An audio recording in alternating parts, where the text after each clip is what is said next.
د شال ټلویزیون قدرمندو لیدونکو سلامونه. پام وکړئ د دې مهال لنډو خبرونو ته.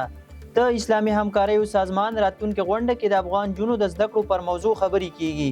پاکستاني رسنیو راپور ورکړی چې د اسلامي همکاریو سازمان راتلونکې غونډه به د روانې جنوري میاشتې په 11 او 12 پلازمینه اسلام آباد کې جوړه شي. راپورونه زیاتوي چې د یادې غونډې د بحث اصلي موضوع به په اسلامي نړۍ کې د ښځو د زده کړو په اړه وي چې په افغانستان کې د نجونو پر زده کړو د بندیز په اړه هم خبرې کیږي. تر اوسه د اسلامي همکاریو سازمان د سباندې 10 غړو هیوادونو بهرنیو چارو وزیرانو په غونډه کې د ګډون پخلی کړی دی. سرچینو ډان ورځپاڼې ته ویلي چې د غونډې یو له اصلي موخو څخه دا ده چې پر طالبانو فشار راوړي چې د نجونو د زده کړو پر بندیز له سره غور وکړي. تر اوسه څرګنده نه ده چې په دې غونډه کې به طالبان هم راوبلل شي او که نه. د ملګرو ملتونو د ماشومانو د ملاتړ صندوق یونیسف ویلي چې په افغانستان کې ماشومانو ته د لومړنیو زده کړو په موخه په ټولو ولایتونو کې نږدې 2000 ټولګي جوړ کړي دي. یونیسف وایي چې د زده کړو د نړیوالو همکارانو په مالی ملاتړ دغه ټولګي جوړ کړي دي چې شاوخوا 15000 ماشومان پکې په زده کړو بوخت دي. د 500 کیلو وولټ برېښنا انرژي لیک پروژې د رغولو چارې 83% بشپړې شوې دي. د اوبو او انرژي وزارت ویلي دغه پروژه چې د پولیخومري له الوان دښتې څخه د کابل تر ارغندۍ سب سټیشن پورې غځېدلې 238 کیلومتره اوږدوالی لري چې د کارونو په بشپړېدو سره به 14 ولایتونو کابل، بغلان، پروان، میدان وردګ، غزني، زابل، کندهار، ننګرهار، لغمان، لوګر، پکتیا او خوست ولایتونو ته په منظم ډول برېښنا برابره شي. افغانستان له چین څخه د برېښنا د تولید په برخه کې د همکارۍ غوښتنه کړې. د طالبانو حکومت اداري مرستیال په کابل کې د چین له سفیر څخه غوښتنه کړې چې د برېښنا د تولید او روغتیايي مرکزونو د تجهیزولو په برخه کې له افغانستان سره همکاري وکړي. د سرچینې د معلوماتو له مخې د طالبانو حکومت اداري مرستیال د افغانستان لپاره د چین سفیر جاوشنګ سره په کتنه کې د دواړو هیوادونو ترمنځ سوداګرۍ او پانګونې په اړه هم خبرې کړې دي.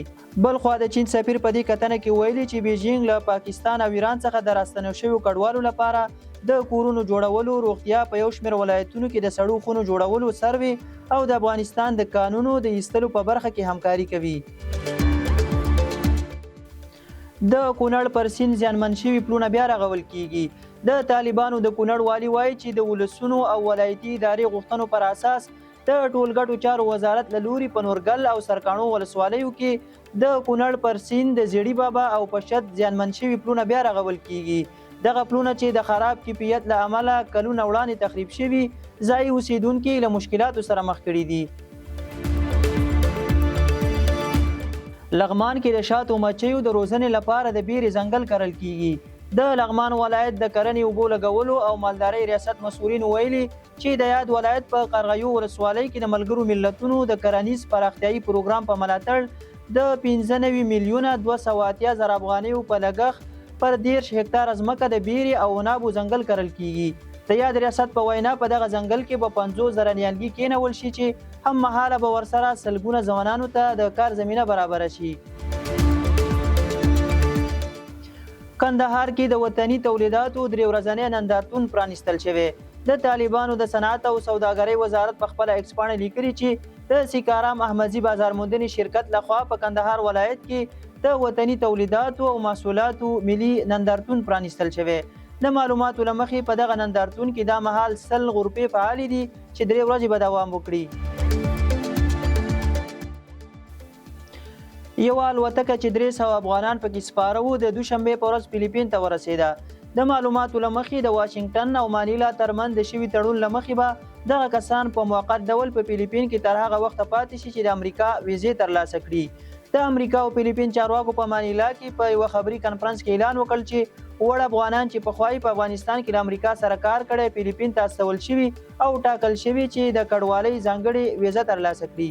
د فلیپین یوه چارواکي په غونډه کې وویل دا تړون د 100 ورځو لپاره دی او دا بهیر به هغه مهال پای ته ورسیږي چې دغه موده پای ته ورسیږي. دغه کسان فلیپین ته له ننوتلو وروسته تر 950 ورځو پورې په دغه هیواد کې پاتې کیدی شي او په یو نامعلوم ځای کې ساتل کیږي. خوست کې د غاز نیونې له امله د یوې کورنۍ 15 غړي مړه شوي دي. د خوست امنیه قوماندانۍ رسنیز دفتر وایي چې 13 شپه د خوست ښار لومړۍ حوزه کې د هستوګنې په یو اپارتمان کې د غاز نیونې له امله د یوې کورنۍ 15 غړي مړه شوي دي. دغه کسان د پکتیکا د سروبي ولسوالۍ اوسیدونکي وو چې خوست ته د یوه ناروغ د درملنې په موخه ورغلي وو. چین کې د HMPV په نوم ویروس خپور شوی دی. د چینایي رسنیو د راپورونو له مخې په نوي ویروس اخته کسانو کې د زکام او د کورونا په څېر نښې نښانې موندل شوي دي، خو د تنفسي ناروغیو اثرات پکې زیات موندل کیږي. د HMPV ویروس په لومړي ځل په 2000 میلادي کال کې څرګند شو، خو په شدت کې تر دې دمه کوم لوی بدلون نه دی راغلی. بلخو ډاکټرانو د یاد ویروس څخه د مخنیوي په موخه د کورونا سره د مبارزې په څېر د تدابیرو سپارښتنه کړې ده. د سوریې حکومت اعلان کړی چې د دولتي کارکوونکو معاشونه 4 چنده زیاتوي. د رویټرز خبري اژانس ته راپور له مخې د سوریې مالیې وزارت اعلان کړی چې راتلونکي میاشت به د وزارتونو د اداري جوړښت تر بشپړولو وروسته د ډیرو دولتي کارکوونکو معاشونه تر 4 برابره زیات کړي، تر څو د اغیزمنتیا او مسؤلیت منلو کچه لوړه شي. دغه زیاتوالی چې اټکل کیږي شاوخوا 120 میلیونه ډالر لګښت به ولري، د دولتي سرچینو، سیمهییزو مرستو او کنګل شوې شتمنۍ له آزادولو څخه به تمویل شي. زیلنسکي د جنوري میاشتې تر پایه د جګړې پای ته رسولو خبرو لپاره چمتووالی ښودلی دی. د اوکراین ولسمشر ولادیمیر زیلنسکي وایي هیواد یې چمتو دی چې د جنوري میاشتې تر پایه په اوکراین کې د جګړې د پای ته رسولو لپاره له امریکا او اروپایي هیوادونو سره خبرې وکړي. د اوکراین ولسمشر څرګنده کړې چې له هر ډول هوکړې مخکې باید د امریکا له ټاکل شوي ولسمشر ډانلډ ټرمپ او اروپایي هیوادونو سره خبرې وکړي. د یادونې وړ ده چې ډانلډ ټرمپ تر دې وړاندې ویلي و چې د خپل نوي حکومت په لومړیو ګامونو کې به په اوکراین کې جګړه ودروي، خو د دې کار د څرنګوالي په اړه کوم پلان نه دی وړاندې کړی. دا په داسې حال کې ده چې د ډونالډ ټرمپ د لوړې د مراسمو په رانږدې کېدو سره په اوکراین کې د جګړې د پای ته رسیدو په تړاو ګومانونه زیات شوي دي. رویټرز خبري اژانس راپور ورکړی چې ښایي د کاناډا لومړی وزیر جسټن ټروډو له خپلې دندې استعفا وکړي. د جسټن ټروډو استعفا په لیبرال ګوند له داسې شرایطو سره مخ کې چې دایمي مشر به نه لري. دا په داسې حال کې ده چې نظر پوښتنې ښیي چې لیبرال ګوند به په راتلونکو ټاکنو کې چې ټاکل شوي د اکتوبر په لومړیو کې ترسره شي خپل سیال محافظه کار ګوند ته ماتې ورکړي. د یادونې وړ ده چې په دې وروستیو ورځو کې د جسټن ټروډو محبوبیت په بېساري ډول کم شوی دی. د افغانستان او زیمبابوې کرکټ ملي لوبډلو ترمنځ دوهمه ټیسټ لوبه کې افغان لوبډلې بریا ترلاسه کړه. د یادې لوبې لومړی توپوهنه د افغانستان کرکټ ملي لوبډلې وکړه چې په لومړۍ پاڼۍ کې د خپلو ټولو لوبغاړو په سوځېدو سره 150 منډې ترسره کړې او په دوهمه پاڼۍ کې د رحمت شاه او عصمت عالم د سلیزو پر مټ 333 منډې ترسره کړې. د زیمبابوې کرکټ ملي لوبډلې بیا په لومړۍ پاڼۍ کې د ټولو لوبغاړو په سوځېدو سره 243 او په دوهمه پاڼۍ کې د 228 منډو هدف په تعقیب ټوله لوبډله په 215 منډو وسوځېده او د دوو ټیسټ لوبو اتلولي افغانستان کرکټ ملي لوبډلې ترلاسه کړه. د افغانستان کرکټ ملي لوبډلې لپاره په توپ اچونه کې تر ټولو زیاتې 11 وکټې راشد خان ترلاسه کړې.